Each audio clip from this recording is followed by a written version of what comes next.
Hey everyone and welcome back. Mr. Steve here with Mr. Kevin. Let's get moving. We were working our mount escape close guard passing drill. Again, Kev mounts. This should be a review for everyone. He's going to mount. I'm going to keep my elbows close to his body, close to my body, and control one arm.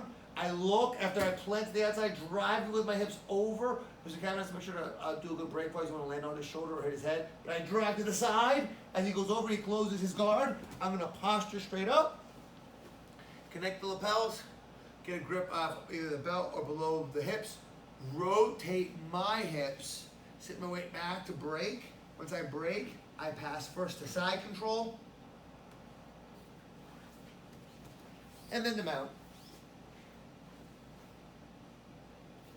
He repeats, he grabs.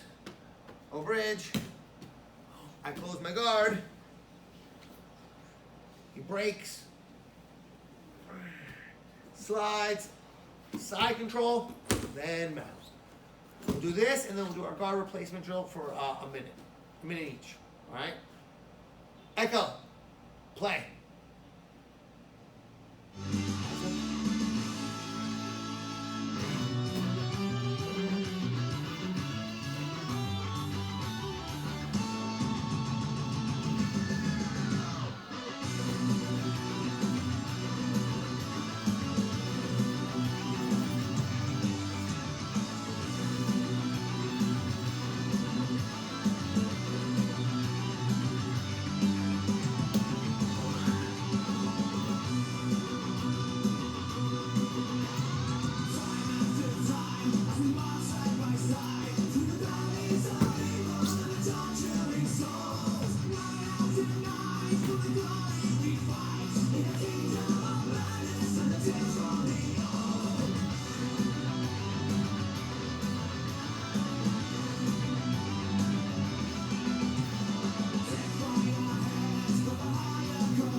Guard replacement.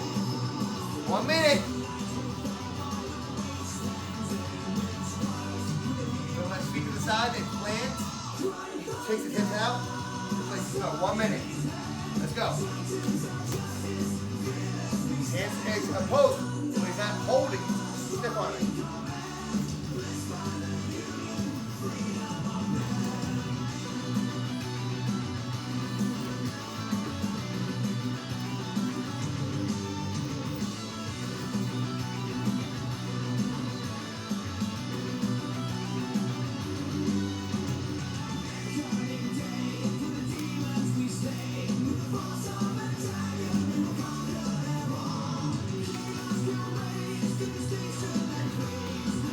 Seconds.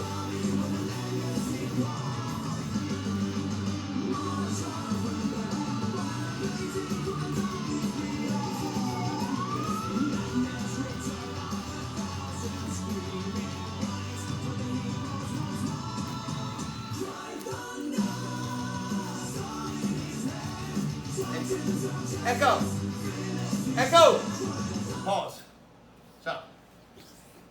Been working from our closed guard. We will be wrapping it up. There are so many techniques that we can work. It's important to be able to switch up and work on different areas of our game. So let's go back to our closed guard. And then switching to one of the most popular and I think really useful guards, we call our De La Riva guard. Again, Mr. Kevin stands up, and as he stands up, I would love to get a hold of his pant leg, maybe his other leg's far away and I can't grab it, I can reach for it, or I just realize that, from this position, he forces my legs open. So in terms of just basic positioning, again, I was putting my outside foot anywhere on the outside of his body, right? It could go on his bicep, it could go on his shoulder, it could go on his hip, it could go on his knee. And my other foot, while it's helping me slide away, I'm going to hook behind his hamstring. So I'm here, I still have his collar, I'm holding his pants, right? And I'm in his pants with the outside hook, and I put this foot behind. This position allows me to keep his weight off of me, and it gives me a ton of options. So we worked the basic push-pull sweep where I take just my outside foot hook and put it on his hip, the other foot behind the knee or ankle. Here, from this grip, 1, 2, and then I push, and as he goes down, I make sure to bring this foot to the inside. I don't want him to hit the ground and my leg get pulled over. It becomes harder for me to get up. So I would push and pull, and as he goes down, I'm coming up on the inside, ready to pass. So a variation of that sweep, or if a person goes to block, again, he's going to stand. I'll get my grips. What happens is, I want to put my foot in and this foot down. Maybe he steps this foot back so I can't get to it, and he wants to try to go hips in to get rid of this foot here. So what happens is my feet go to the side, and he can pass. In that type of situation, I'm going to switch my foot placement. So before I had my left foot on the hip, my right foot behind the knee. Now I'm kind of pull myself closer to him generally when I'm doing it, and then it becomes right foot on high, left foot down low. Push, pull here. Again, as he goes over, and I'll show it in a minute, I want to make sure that I'm coming up as he goes down. I don't want to knock him over and be on my hips. There's an exception to this. If we're working with like leg attacks or an ankle lock, this is actually a good way to set up a strong attack on his ankle, right? But for that, we're functioning just the sweep. I'll knock him over. Boom, he goes down, I bring it and come up. Ready to pass. So again, what's going to happen is he's going to stand. I'm going to go one. And so instead of, again, he goes to go to do that thing. Go to stay, so he's going to step that left foot back. I'm going to switch, pull myself in, and be ready to kick. Generally for me, once I feel, sorry, another bit of a pant grip. Once I feel like he's trying to step back, I can switch. And if I gotta pull myself in, that also can deal with the fact that he's stepping back. So we'll do this sweep for 1 minute with no resistance, and then we do our closed guard positional sparring for a minute. Again, person on top can stand or kneel to break and pass person on bottom. Work any technique with work. The sweep, take it back, stand, submission. 2 minutes total. Let's do it. Echo. Play. First minute, no resistance. Let's go.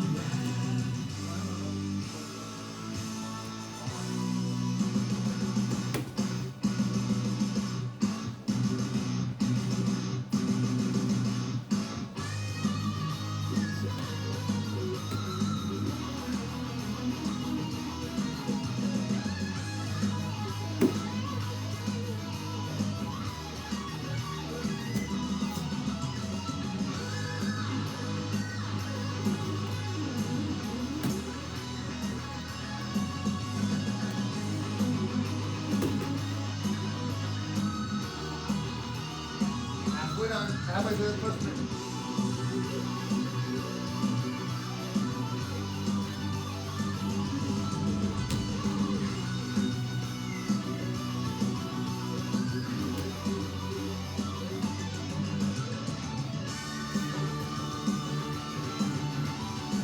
All right, get ready. Yeah. Now do the resistance. Press on top goes the pass. Press on you can say tap early. Control and touch up every time, right? Let's go. Unholy darkness in the eyes of broken dreams. Outside of the wasted and torn, a land of tears still remains. Soldiers of destiny calling, songs of the rise of the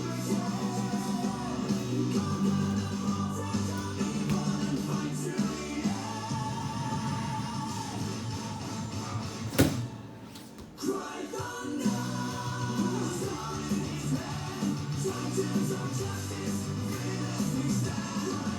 30 seconds.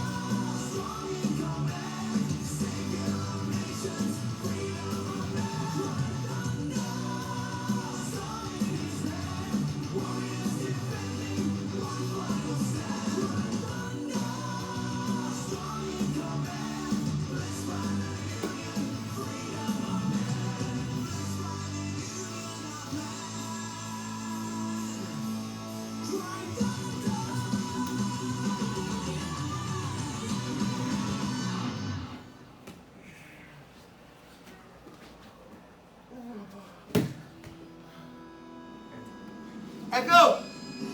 Stop. So, again, there are a ton of options from every position really, but the guard in particular, there's a lot of variation. And it's about finding techniques that work great for you. One way to really find that out though is repetition and practice. So again, we know that this shutdown has been hard on everyone.